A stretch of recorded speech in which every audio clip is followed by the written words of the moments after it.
Halo Mas, apakah grup kelas etika profesi ada grup WA atau Telegramnya nggak?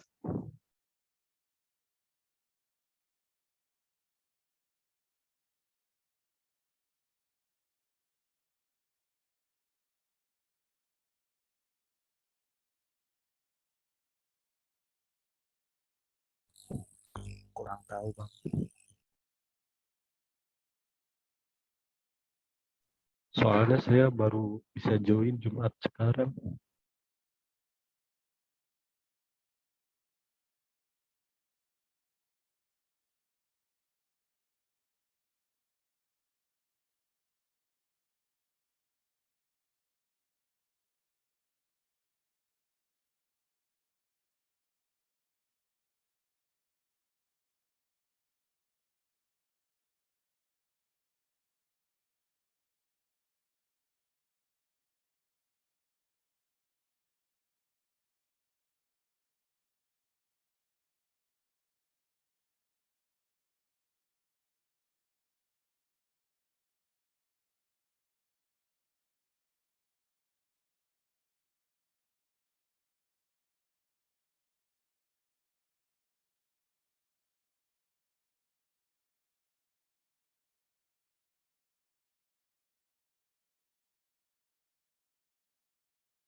Assalamualaikum warahmatullahi wabarakatuh.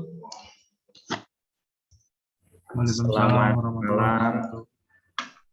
Malam, Pak. Sore ya, belum malam ya. Sore, Pak. Gimana nih kabarnya nih?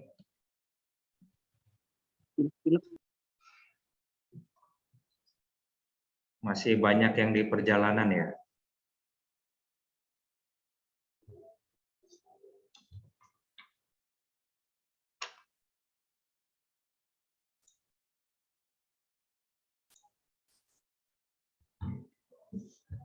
Oke, halo teman-teman. Tadi di mata kuliah etika profesi ya. Sekarang udah pertemuan keempat nih. Nah, kira-kira dari teman-teman punya masukan nggak ke depannya kita kira-kira pengen belajar yang kayak gimana sih? Nah, coba. Kalau saya sih pimpinan juga untuk offline Pak, jadi dari maksimal sih. Oke. Kan karena kalau di Zoom itu fokus kita berbagi Pak. Karena masih sempat nggak digital, kayak apa yang gue ini gitu Pak. Ada ini ya, jadi ada kegiatan di luar kita menyimak gitu ya. Iya, betul.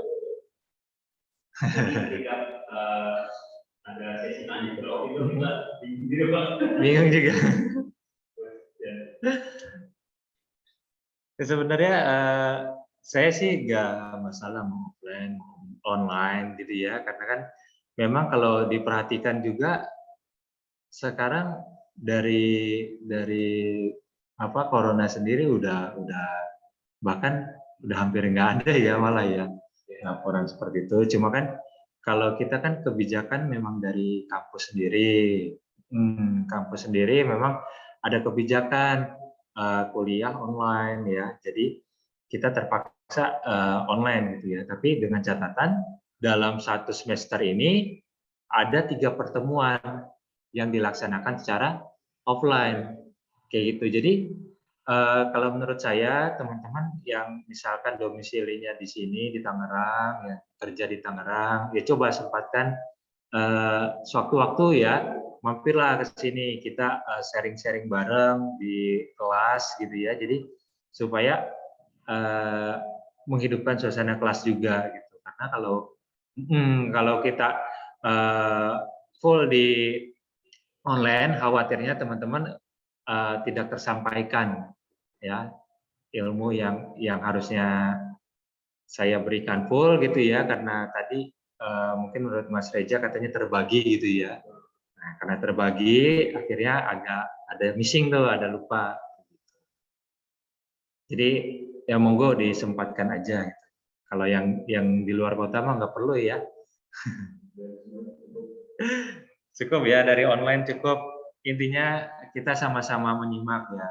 Dan kebetulan ini kan di-record ya. Nah, kalau memang teman-teman ada kesulitan ya bisa lihat kembali rekamannya. Untuk materi semua sudah saya share di learning. Teman-teman udah gabung di learning kan ya? Nah, jadi kalau mau lihat materi dari sana aja kayak gitu ya. Nah, untuk minggu ini ya kita akan membahas tentang Mas, saya maaf baru bisa join minggu ini. Oke. Selamat bergabung Wendy. Iya, Pak. Informatika 1 orang. Oh, informatika 1 orang. Iya. Makanya saya kalau lihat kelas informatika nih, kok nggak pernah ada, tapi kita ada ya. Iya, Pak. Baru bisa gabung kali ini. Minggu-minggu kemarin ada aktivitas dulu, Pak. Maaf ya. Oke, baik. Oke, jadi saya perhatikan ini adanya SI sama TI nih gitu ya, tapi saya menerimanya 3 absensi ya, 3 absensi termasuk sama informatika. Oke, bagus berarti kalau ada konfirmasi ya. Jadi informatikanya nggak jadi saya hapus. Enggak ya, bercanda saya. Oke, baik teman-teman, di sini saya coba share screen dulu.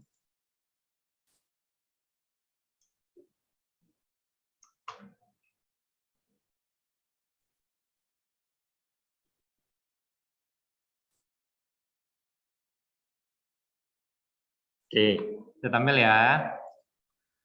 Nah, jadi mungkin teman-teman yang di sini ya, saya yakin ya teman-teman sudah paham ya terkait perkembangan ICT. Apalagi kelas karyawan nih. Nah, dari yang perkenalan pertama kali itu saya kenalan sama teman-teman ya, rata-rata memang sudah bekerja di dunia IT gitu ya. Pasti melek banget nih sama perkembangan ICT, trendsnya ada apa aja kayak gitu ya. Yang lagi yang gemar ya, yang sangat dikagumi itu pasti banyak gitu ya, teman-teman pasti tahu. Nah, sekarang di sini fokus kita ke 3 hal, yaitu ICT, perkembangannya, dan Web3.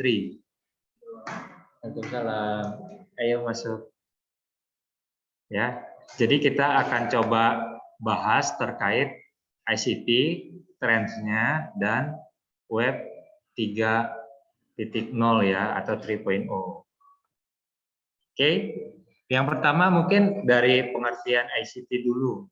Nah, kalau ICT ini di Indonesianya itu sebuah teknologi informasi dan komunikasi ya, atau TIK. Kalau bicara TIK maka kita mengenal 2 teknologi. Yang pertama itu teknologi komunikasi dan yang kedua adalah teknologi informasi. Jadi ICT ini sebenarnya adalah payungnya. Kenapa payungnya? Karena dia yang menjembatani antara informasi yang ada, gitu ya. Jadi informasi yang ada, yang tersebar di seluruh dunia, kemudian ICT ini sebagai landasan untuk menyebarkan informasi tersebut. Gitu. Nah, karena tadi ICT dibagi menjadi 2, yaitu pertama teknologi komunikasi. Jadi bisa dibicarakan bahwa segala hal yang berkaitan dengan penggunaan alat untuk memproses dan mentransfer data. Jadi kalau teknologi komunikasi fokusnya itu kepada penyebaran data, gitu ya.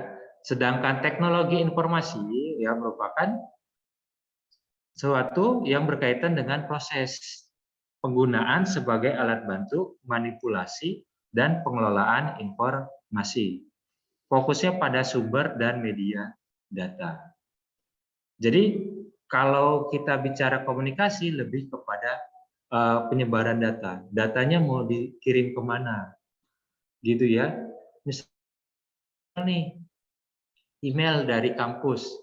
Nah, kemudian email ke kantor. Nah, untuk penyebaran data tersebut dari proses emailnya itu merupakan sebuah pemanfaatan dari teknologi komunikasi. Itu. Tapi ketika kalian membuka emailnya, ada application-nya gitu ya, terus ada UI-nya, terus disimpan, misalkan ada attachment ya, kalian simpan. Nah, itu berhubungan dengan teknologi informasi. Seperti itu. Nah, terkait informasi, kita juga harus tahu pertama ada data, ada informasi. Kalau data itu masih bersifat raw. Nah, bersifat raw ini sifatnya lebih lebih umum, lebih generik. Gitu ya. Kayak nama, misalkan namanya Soleh gitu ya, namanya Reza.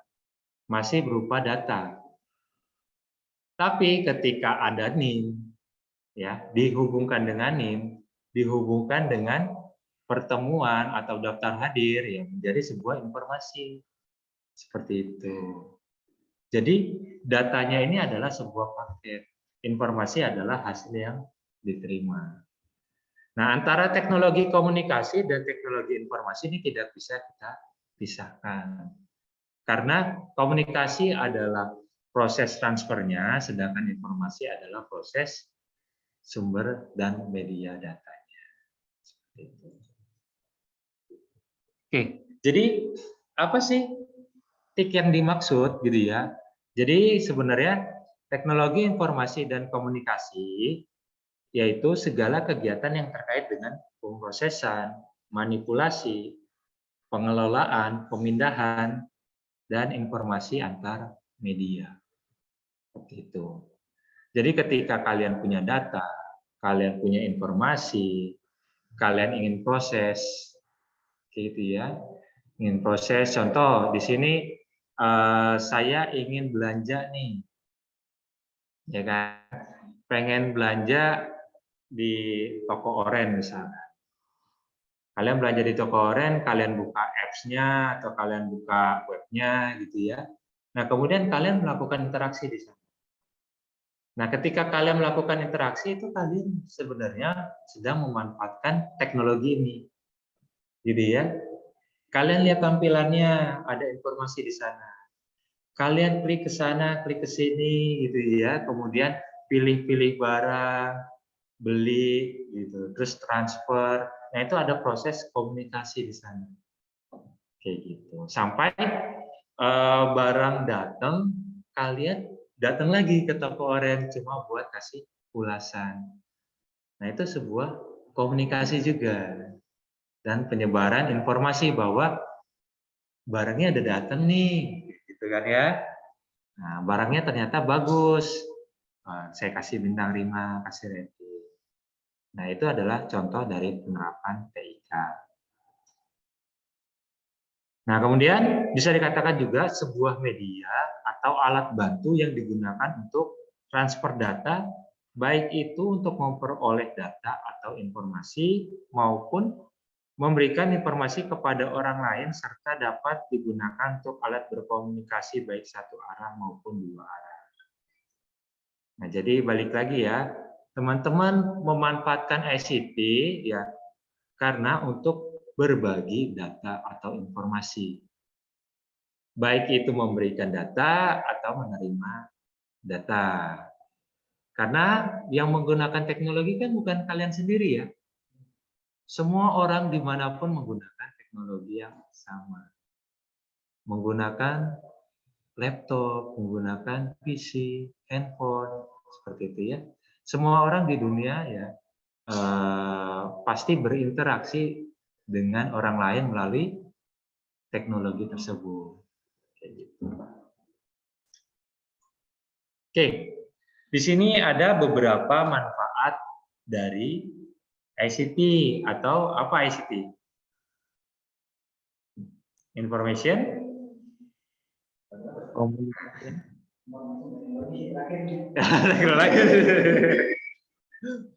Information and Communication Technology. Gitu ya. Jadi teknologi yang mengatur komunikasi dan informasi. Jadi pertama, kalau teman-teman menggunakan ICT itu sebagai media untuk bertukar informasi. Jadi kalian bermain di sosial media, di chatting, ya bisa bertukar informasi kayak gitu. Terus kedua sebagai sarana komunikasi. Nah pasti ya, karena dengan ICT, dengan adanya teknologi internet, ya teman-teman bisa tuh saling kirim email, ya, kirim pesan, bahkan teman-teman upload foto, wah dikomentarin, gitu ya. Yang julid mah ada ya, yang julid mah ada. Jadi karena ICT ini sangat masif ya, sangat besar ya, pertumbuhannya itu sangat tinggi sehingga data-data yang masuk di internet ini banyak. Jadi dari manapun orang bisa saling berkomunikasi. Sehingga yang datanya banyak ini ya menjadi ada sebuah keuntungan di sana. Keuntungannya apa? Keuntungannya untuk membuat sebuah media yang bisa diakses oleh orang banyak. Jadi infrastrukturnya udah ada, teknologinya udah ada. Sekarang kalian sebagai pelaku IT atau mahasiswa di bidang IT bisa nih manfaatin momen ini untuk membuat, coba deh saya buat sebuah aplikasi yang kira-kira bisa nih orang-orang saling terhubung di dalamnya. Ya. Contoh yang belum ada aplikasi apa? Kalau chatting kan udah ada ya. Oh, chatting udah banyak ya.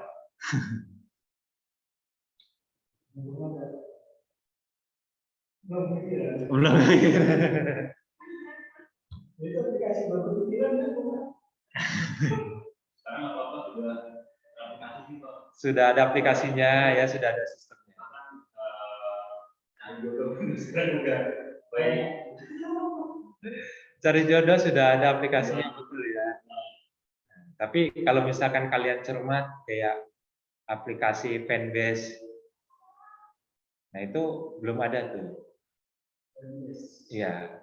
Jadi kalau misalkan teman-teman lihat deh, orang-orang yang contoh yang suka K-pop deh. Nah, yang suka K-pop di sini banyak kan nih? Kayaknya nggak ada ya. Oh iya, iya. Gitu ya. Jadi contoh kayak orang suka K-pop kan kadang belanja tuh suka sembarangan ya. Nah, belanja sama contoh orang sekarang masih ada nggak sih yang belanja di Instagram, di Twitter, di media sosial? Itu masih banyak ya. Dan kadang rentan ditipu. Nah, gitu ya. Kalau teman-teman bisa aja bikin marketplace ya atau bikin sebuah aplikasi fanbase, itu bisa dapat keuntungan dari sana. Gitu. Sekarang kalau kayak misalkan marketplace untuk rumah udah ada, untuk baju udah ada, untuk material udah ada. Nah, untuk fanbase belum ada nih. Nah, itu bisa jadi peluang sebagai sarana komunikasi antar base, antar fan tadi. Fansnya ini nggak hanya terbatas K-pop aja. Mungkin ada yang suka apa? Di sini ada Wota nih. Ada Wota nggak nih?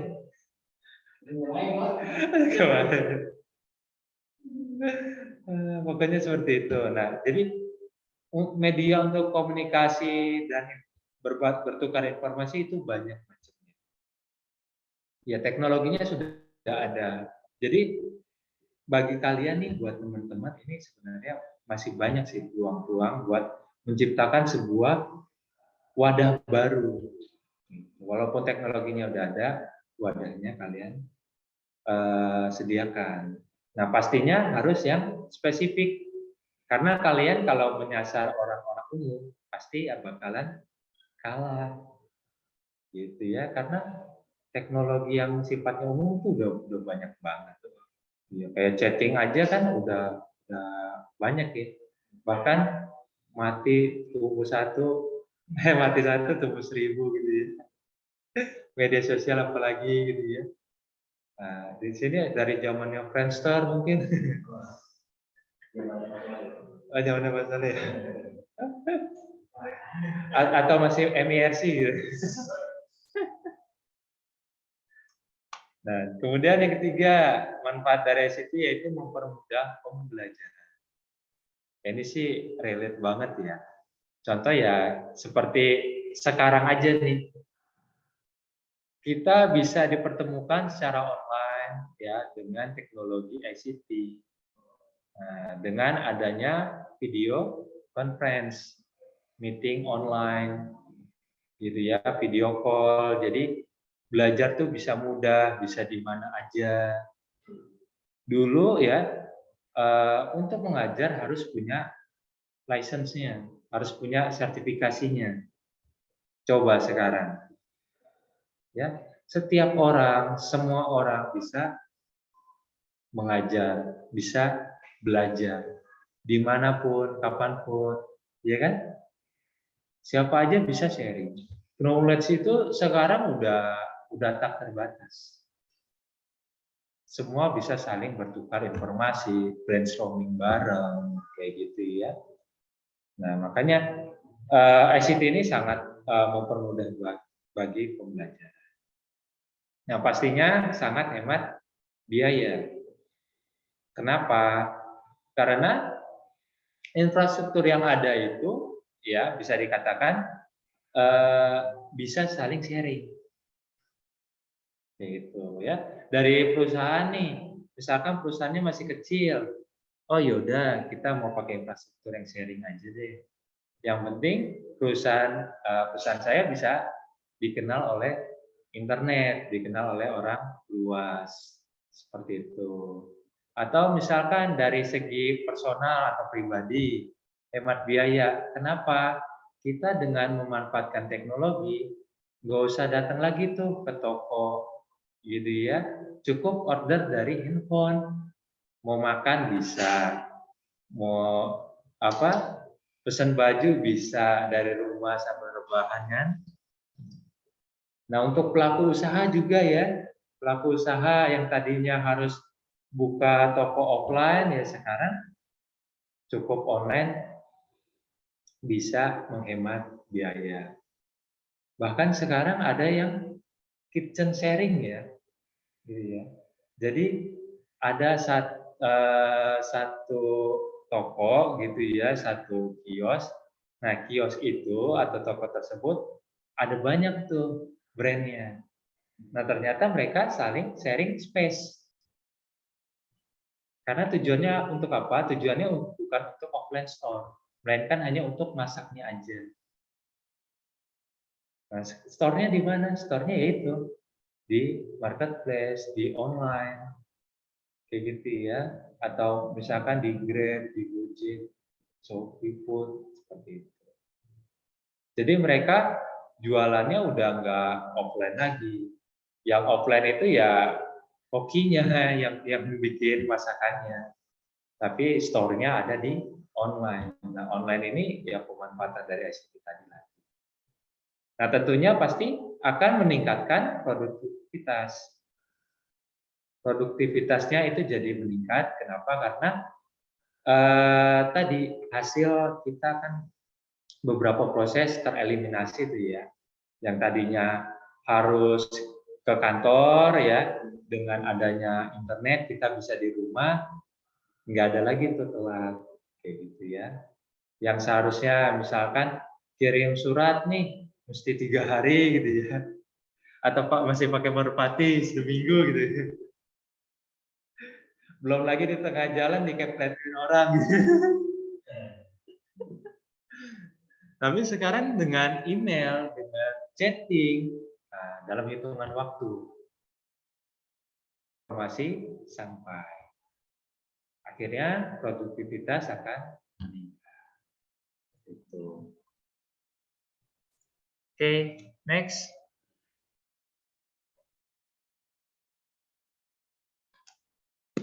Nah, di sini ada sebuah timeline ya, timeline dari teknologi itu sendiri atau perkembangan dari ICT. Nah, trendsnya apa nih? Kalau teman-teman lihat ya, kita lihat di sebelumnya kita belum mengenal teknologi, mungkin sebenarnya sudah ada teknologi cuma tidak secara elektronis ya, melainkan masih bersifat manual kayak gitu ya. Jadi kita beranjak dari tahun 1900-an di mana teknologi ini sudah ada berupa telepon. Jadi telepon sudah bisa digunakan nih, gitu ya. Karena kan kalau penemu telepon siapa? Penemu telepon. Ada bel-belnya loh. Makanya kalau telepon kan disebut bel ya. Karena penemunya Alexander Graham Bell. Nah, dia menemukan telepon tahun 1800-an ya, 1800-an.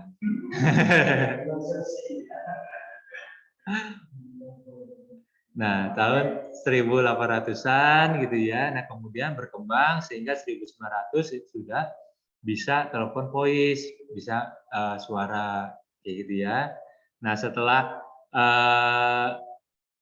telepon voice lanjut ke tahun 1920.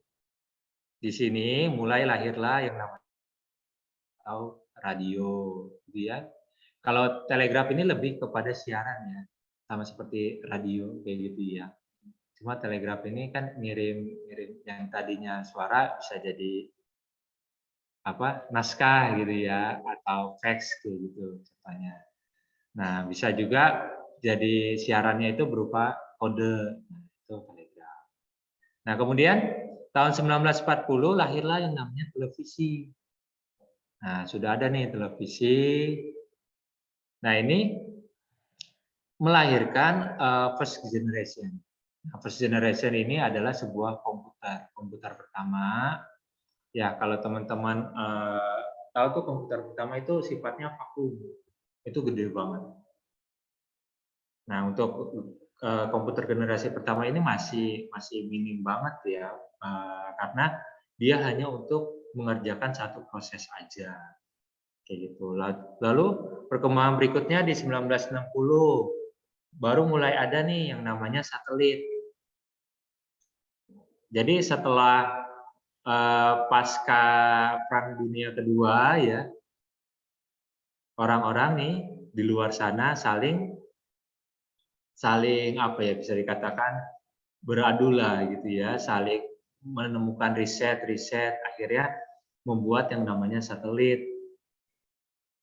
Nah, di tahun ini juga kan peluncuran satelit pertama tuh ya. Satelit pertama ke bulan ya, sehingga baru ada yang namanya video call. Di tahun 60-an ya, baru bisa video call. Nah, video call ini karena pemanfaatan satelit tadi. Di sini juga ya, kalau di komputernya ya, kalau tadi kan kita bicara komunikasi ya antara satelit dengan video call. Kalau di komputernya itu adalah generasi yang kedua, second generation. Nah, di generasi kedua ini sifatnya lebih ke batch processing.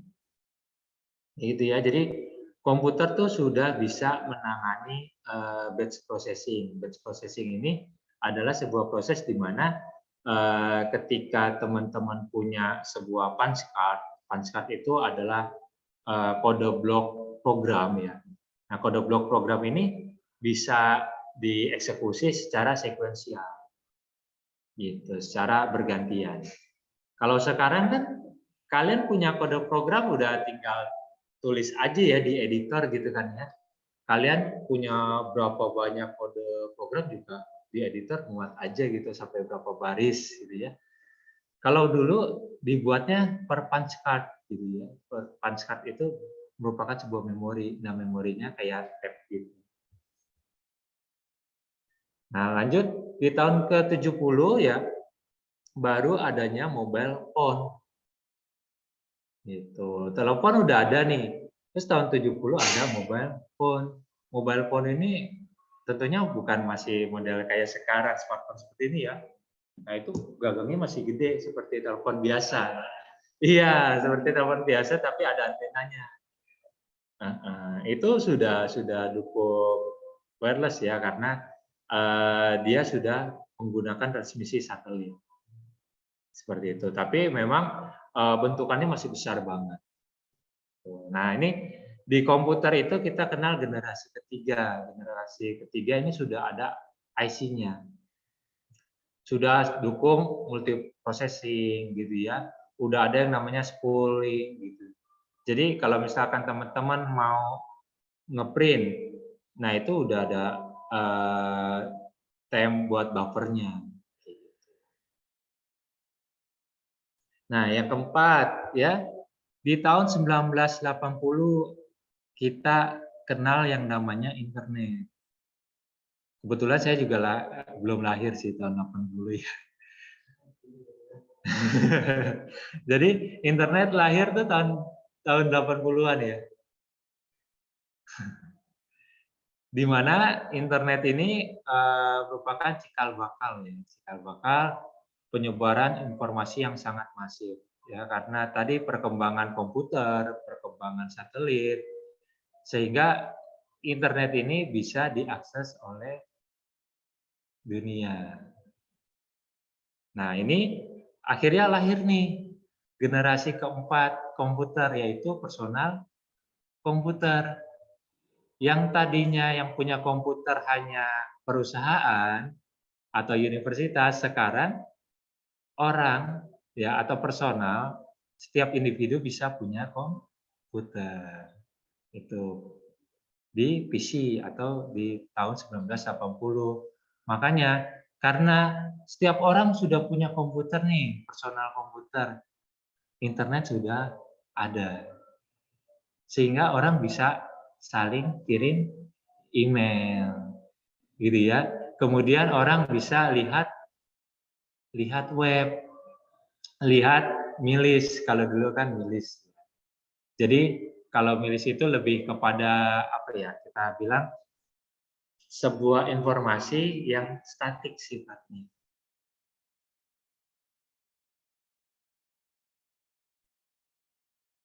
Nah, kemudian di tahun 1990 nih. Nah, ini ada email nih, ya.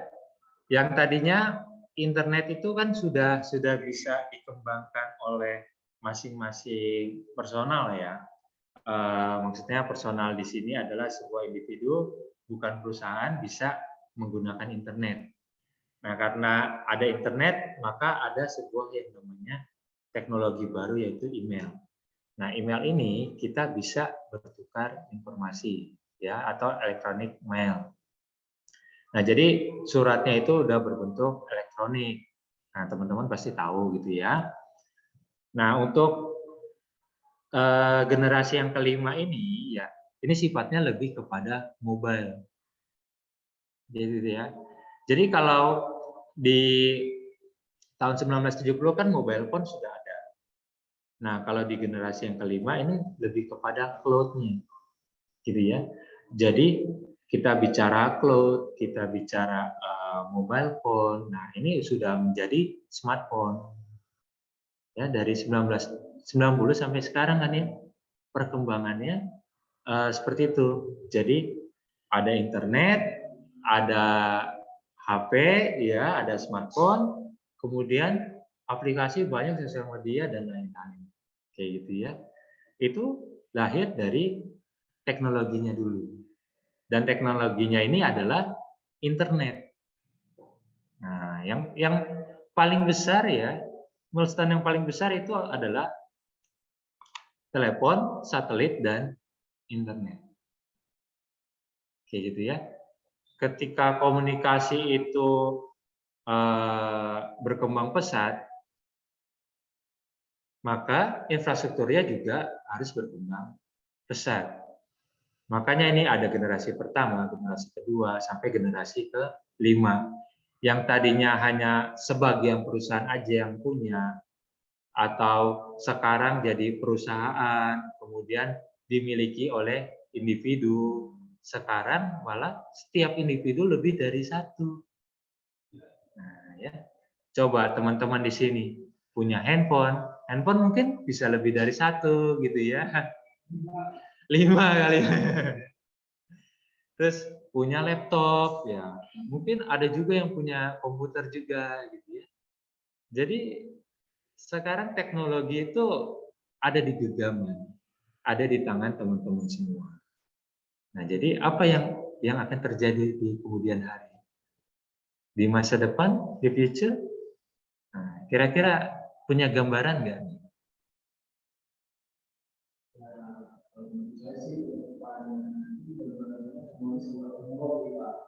Jadi mungkin lebih banyak bekerja seperti robot dan sekarang. Iya, betul ya. Di tol itu udah memang lebih cepat malah ya ketimbang orang gitu. Jadi ada yang namanya automation sama IoT. Itu dia sebuah apa ya, perkembangan masa depan ya. Dan bahkan sedang gitu. Kalau teman-teman belajar IoT itu sangat berguna banget. Yang online mungkin ada, silakan. Kira-kira pandangan teman-teman di masa depan terkait perkembangan ICT ini gimana? Apa? kendaraan udah terbang semua. Wah, kendaraan udah terbang semua. Bisa ya, bisa. HP-nya pakai hologram, Pak. Apa? HP-nya menggunakan hologram. Udah HP-nya pakai hologram. Bisa, bisa. Sekarang keyboard juga ada ya hologram ya? Ada loh. Iya, jadi sensor begitu ya, terus keluar kayak proyektor, ntar kita ketik gitu ada. Kemungkinan HP juga bisa jadi hologram. Apa apa? Digeser-geser gitu ya. Oke, baik teman-teman, mungkin kita break dulu ya sebentar ya, karena sudah memasuki maghrib ya, kita break 15 menit ya, nanti jam 18.10 kita join kembali. Oke, terima kasih teman-teman. Assalamualaikum warahmatullahi wabarakatuh.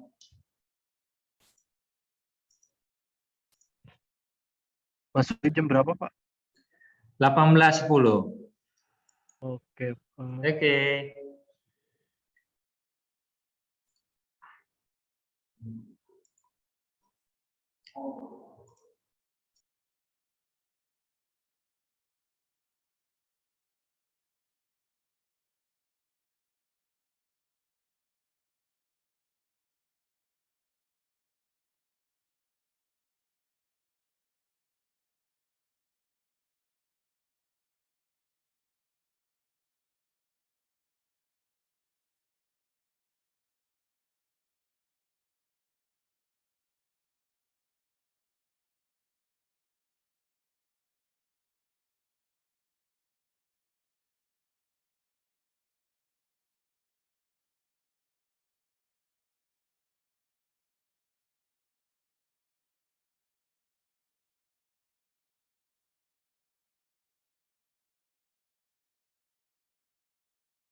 Iya, oke.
Kenapa? Ngaret 5 menit. Oke, nggak apa-apa. Oke, baik. Assalamualaikum warahmatullahi wabarakatuh. Waalaikumsalam warahmatullahi wabarakatuh.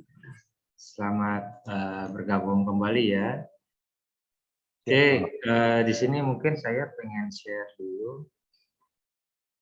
Share daftar hadir ya. Sebentar.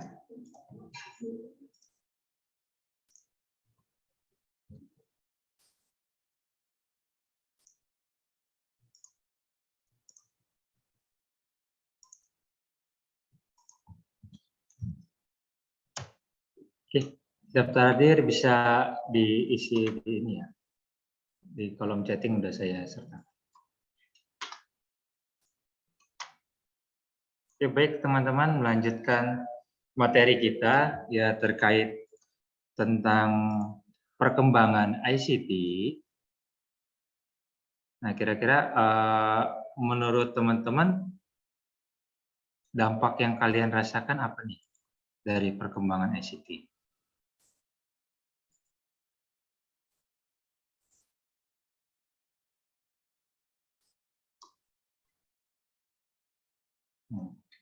Kira-kira yang di online nih, nah dampak yang kalian rasakan apa dari perkembangan ICT yang ada? Sudah sekarang jadi lebih mudah ya. Nah, segala yang sulit menjadi lebih mudah. Contohnya apa tuh? Seperti pertama khususnya adalah dan pekerjaan dan download tidak bisa juga. Gojek solusinya. Semua serba online gitu ya. Iya betul. Termasuk tadi saya juga bayar pajak kendaraan ya. Itu sudah bisa online. Sudah bisa online. Nanti dikirim STNK yang baru dikirim lewat pos kayak gitu. Jadi udah yang tadinya kita harus izin kan ya, izin keluar untuk ngurus ya. Belum lagi mesti fotokopi lagi kan ya. Tapi dengan ICT ngebantu banget gitu ya. Oke, lanjut. Nah, di sini ada yang namanya evolusi dari web. Nih, kalau teman-teman ya, misalnya di komputer atau di handphone gitu ya, sering buka website kayak gitu ya. Nah, sebenarnya web ini adalah sebuah teknologi juga kayak gitu ya, di mana web ini ya mengalami beberapa perubahan yang signifikan tentunya. Mulai dari pertama yaitu web 1 ya atau web 1.0 gitu ya. Nah, di web 1 ini ya kalau teman-teman mungkin sebagian orang belum merasakan ya, termasuk saya ya, web 1 itu belum merasakan karena kebetulan di Indonesia sendiri web itu booming ketika ada yang namanya Friendster mungkin ya. Friendster, Kaskus, kayak gitu ya. Di Indonesia booming. Nah, jauh sebelum itu internet hanya digunakan untuk blog aja, baca-baca aja, kayak gitu ya. Jadi orang atau perusahaan punya company profile, nah itu dibaca. Nah itu web 1 seperti itu. Jadi sifatnya lebih statis. Nah karena statis di sini, maka kita sebagai user tidak bisa interaksi di sana.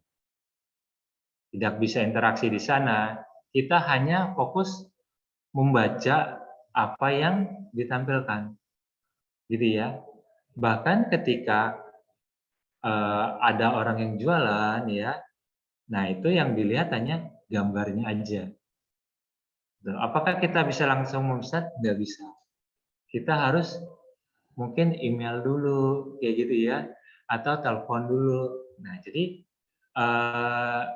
masih terbatas lah. Belum ada interaksi antara user.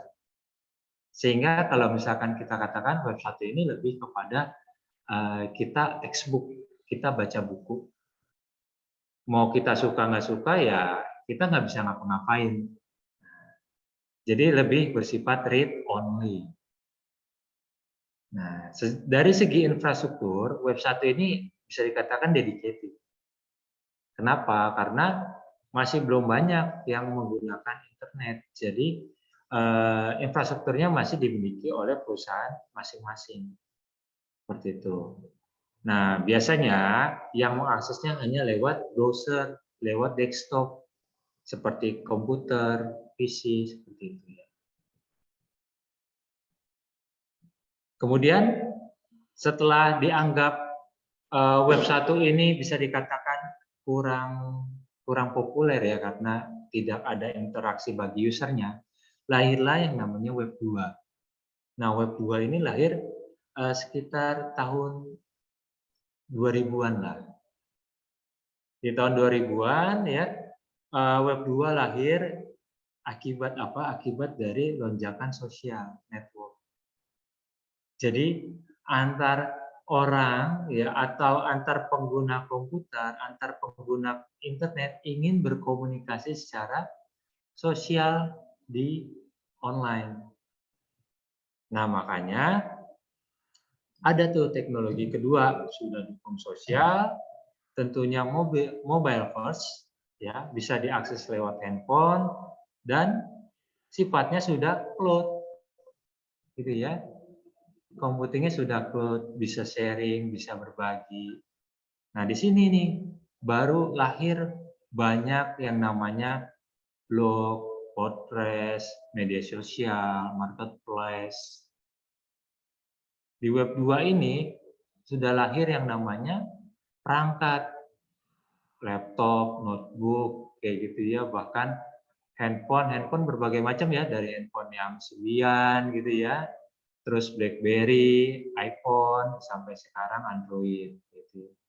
Jadi semua sudah bisa diakses lewat perangkat apapun, baik itu PC, handphone maupun tablet. Jadi lebih kepada mobile first atau tampilannya. Dari sana juga kita bisa berinteraksi.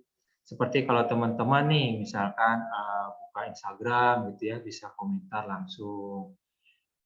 Kemudian kalian buka misalkan pesan hotel kayak gitu ya, itu bisa langsung transaksi di sana. Di marketplace juga ya bisa langsung transaksi di sana. Bahkan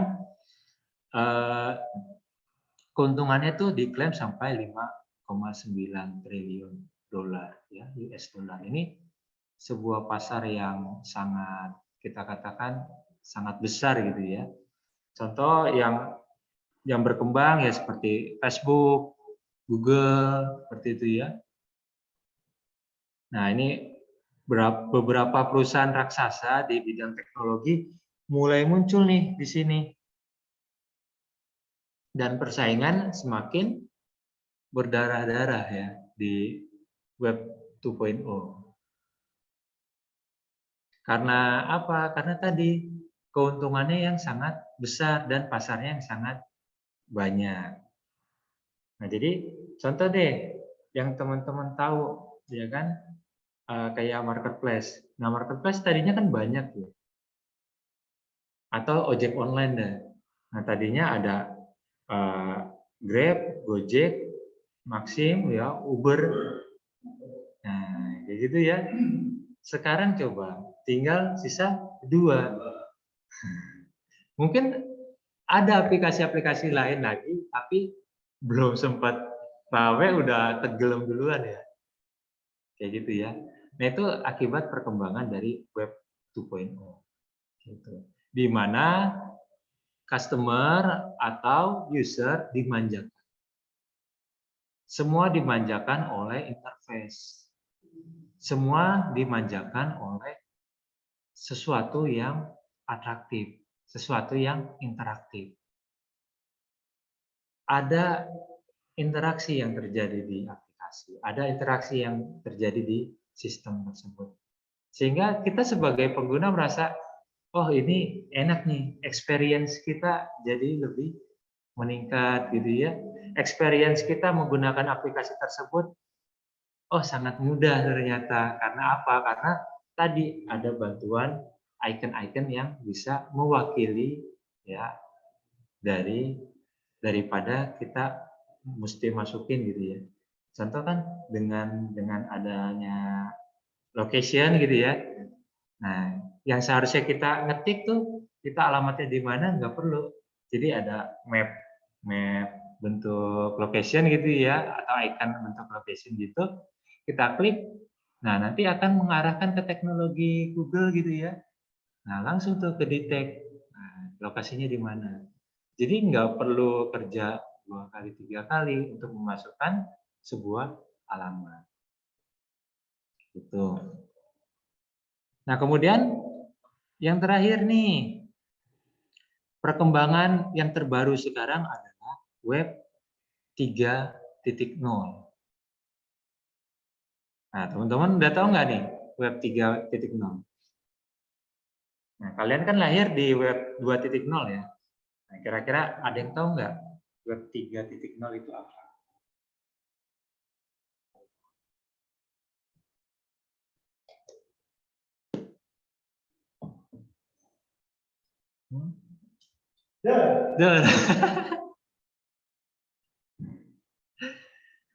Jadi kalau di Web 3.0 ini bisa dikatakan komputasinya sudah modern banget.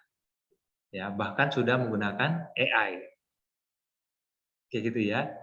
Di mana setiap orang bisa menjadi dirinya sendiri bahkan di sistem tersebut.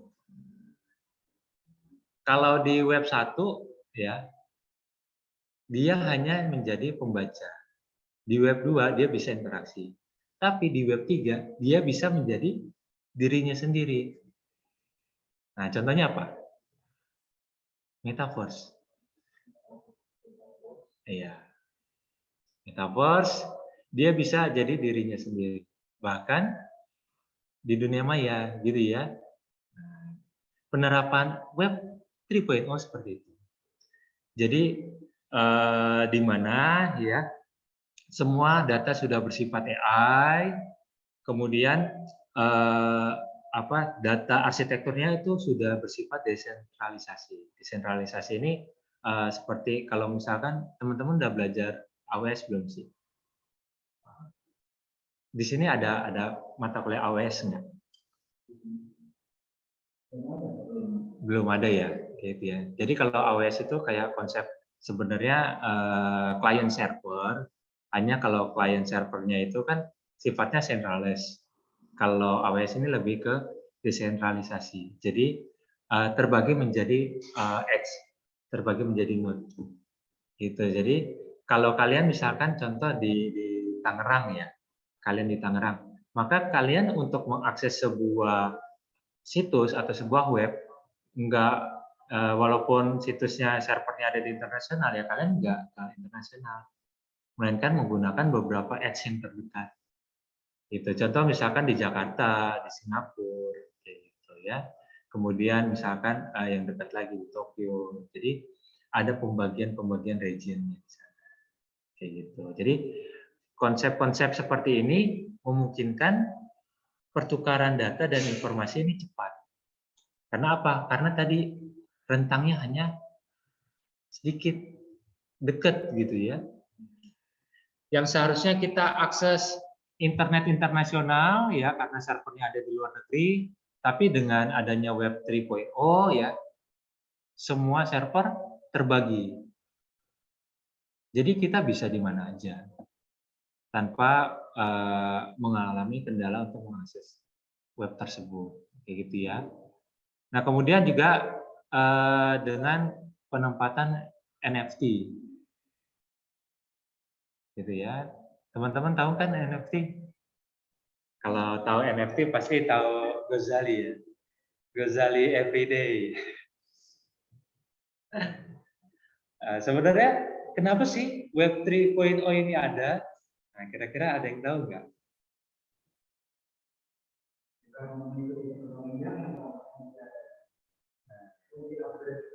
Oke. Sebenarnya poin pentingnya itu kenapa Web 3.0 ada karena orang-orang di luar sana berpikiran ingin kita tuh di bumi ini satu aturan, satu pembayaran, satu metaverse. Kayak gitu ya. Makanya kan sebelum lahirnya Web 3.0 sudah ada tuh yang namanya Bitcoin, cryptocurrency, kayak gitu ya, blockchain. Nah itu blockchain ya, Bitcoin itu sebenarnya awalnya dari Web 3.0. Nah, coba kalian belanja ya pakai Bitcoin, mau di negara manapun harganya tetap sama.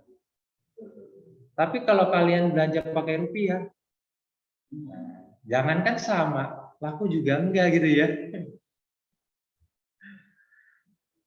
Karena kan kalau teman-teman tahu ya, negara superpower itu kan Amerika ya, dengan US dollarnya. Sekarang kalau orang Amerika bawa uang dolar kemana-mana, pasti laku. Nah, kalau orang Indonesia, belum tentu. Makanya kebanyakan engineer di luar sana memikirkan hal tersebut. Mereka memikirkan sebuah teknologi yang sifatnya open source yang memungkinkan setiap orang bisa menjadi dirinya sendiri bahkan dalam posisi yang sama, setara. Jadi tidak ada lagi diskriminasi. Kayak gitu ya.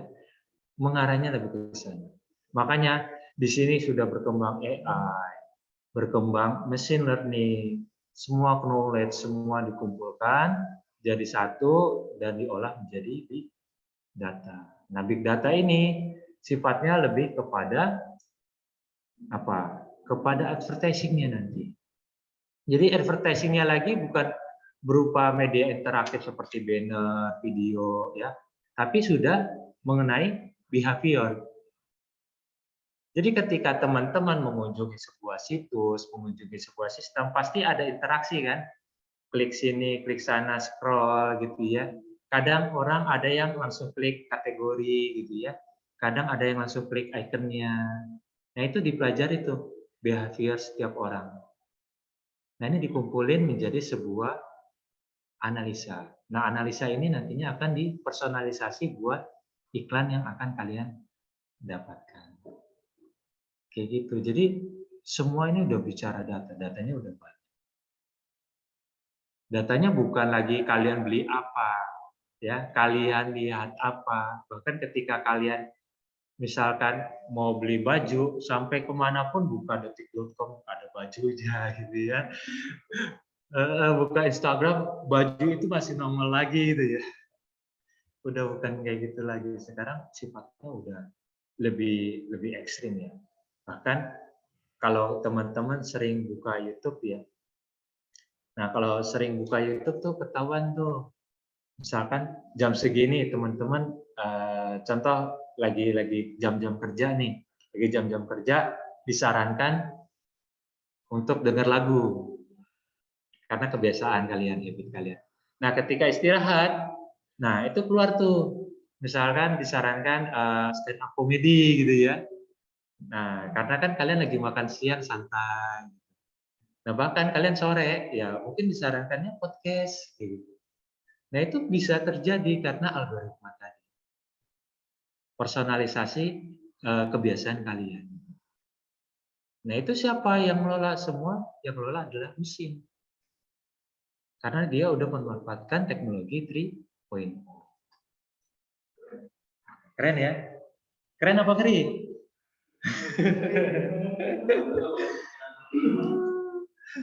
Kalau pemikirannya takut, ya itu pasti nggak bakal maju. Justru ini memang teknologi. Ini memang yang harus dihadapi oleh kalian nih sebagai penerus. Sebagai orang yang melek IT yang memang generasi yang lahir adanya IT. Nah, kayak gitu ya. Jadi harus berwawasan luas. Oke, kita next. Nah, jadi di sini perbedaannya antara web 1, web 2, dan web 3. Jadi kalau web 1 itu hanya bisa membaca aja, read-nya doang, gitu ya. Jadi yang perusahaan yang tengah ini misalkan si servernya, kayak gitu ya, atau yang punya perusahaannya. Nah, yang lain user hanya membaca, melihat, gitu ya. Dia ingin berinteraksi ya lewat email, lewat telepon, tidak bisa komen secara langsung di situs tersebut. Nah, berkembang teknologi yang kedua ya sekarang saat ini ya. Saat ini ya kita bisa melihat, bisa membaca, bisa menulis, bisa menyampaikan tanggapan, interaksi seperti itu ya. Ini yang kedua. Termasuk teman-teman ya pakai misalkan Facebook, Instagram, Twitter kayak gitu, chatting. Nah, ini sudah memanfaatkan web yang kedua. Kemudian web yang ketiga nih. Nah, ini lebih keren lagi ya. Kenapa lebih keren? Karena setiap orang bisa menjadi dirinya sendiri. Gitu ya. Makanya ada tambahan nih Owen ya. Jadi setiap user yang berinteraksi dengan sistemnya bisa menjadi diri sendiri. Contoh ya, ada beberapa perusahaan fashion gitu ya, mulai tuh mengembangkan sebuah baju, tapi bajunya ini enggak dibuat secara offline ya, melainkan dibuatnya di mana menggunakan metaverse, kayak gitu ya. Nah, kemudian si user ya kalian sebagai pembeli kalian bisa tuh nyobain.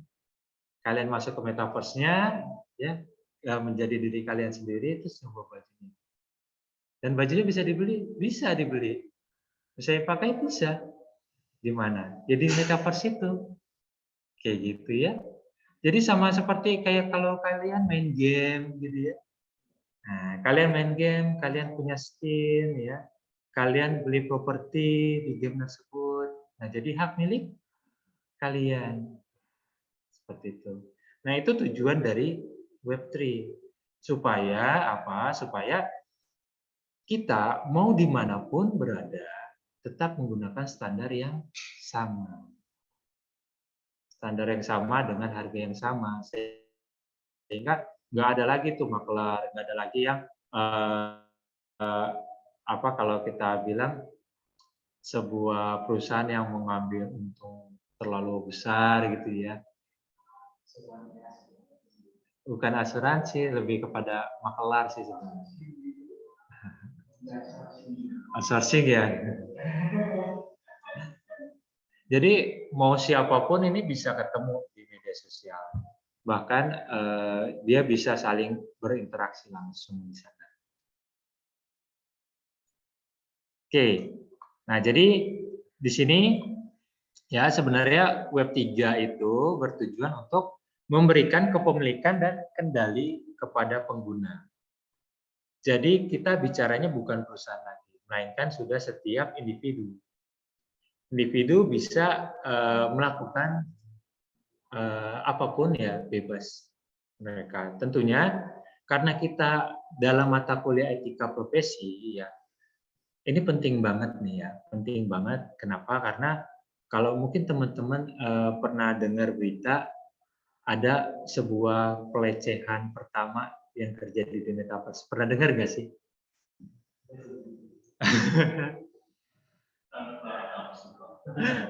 Jadi ada sebuah artikel saya pernah baca ya, ada pelecehan pertama yang terjadi di metaverse karena ada sebuah umpatan yang dirasa kurang mengenakan gitu ya. Nah, jadi gempar tuh. Nah, kita karena berada di posisi etika profesi ya, coba kita bisa memposisikan gimana dengan perkembangan teknologi yang besar ini, yang masif ini, supaya tetap kepada normanya, tetap kepada landasan kita bahwa kehidupan bersosialisasi itu bukan hanya sebatas bertemu atau berinteraksi secara langsung, melainkan pertemuan yang walaupun kita tidak pernah ketemu secara fisik, kontak fisik. Jadi semua tuh harus ada etikanya. Semua harus ada normanya. Makanya norma itu kadang tertinggal ya, lebih cepat teknologi ketimbang peraturan. Nah, di sini pentingnya etika teman-teman, gimana caranya supaya walaupun teman-teman mungkin ada yang belum tahu ya landasannya, ada yang belum tahu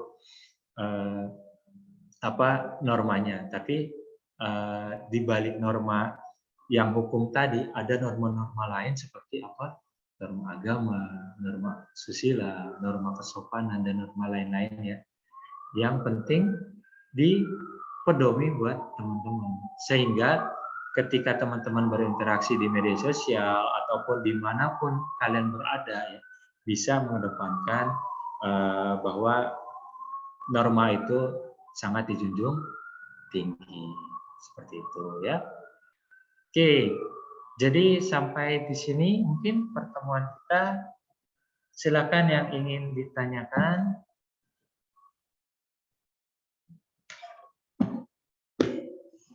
Oke, di LMS ya, di e-learning, saya sudah share video ya, mungkin nanti teman-teman bisa, kalau waktu senggang ya teman-teman lihat, di situ ada top teknologi ya, mungkin teman-teman bisa pelajari top teknologi dari sana ya, bisa coba cari tahu gitu, atau mungkin teman-teman di sini ada yang sudah memang bercemplung langsung ya, luar biasa gitu ya. Luar biasa. Nah, ini coba kita lihat, udah isi daftarannya. Oke, sudah isi ya. Nah, teman-teman, kira-kira sampai sini ada pertanyaan nih? Yang online gimana nih?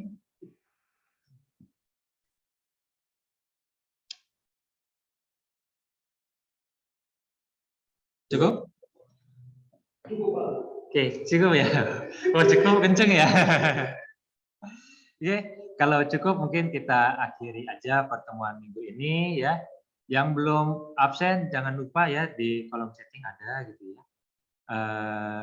Nanti kalau misalkan kita minggu depan ya, kita pembahasannya masih terkait ICT ya, perkembangan ICT dan dampak dari ICT itu sendiri. Gitu. Oke, cukup sekian untuk pertemuan minggu ini. Terima kasih perhatian teman-teman. Semoga apa yang saya sampaikan bisa bermanfaat. Kata selamat malam. Assalamualaikum warahmatullahi wabarakatuh. Waalaikumsalam warahmatullahi wabarakatuh. Sampai jumpa minggu depan. Ya Pak, terima kasih.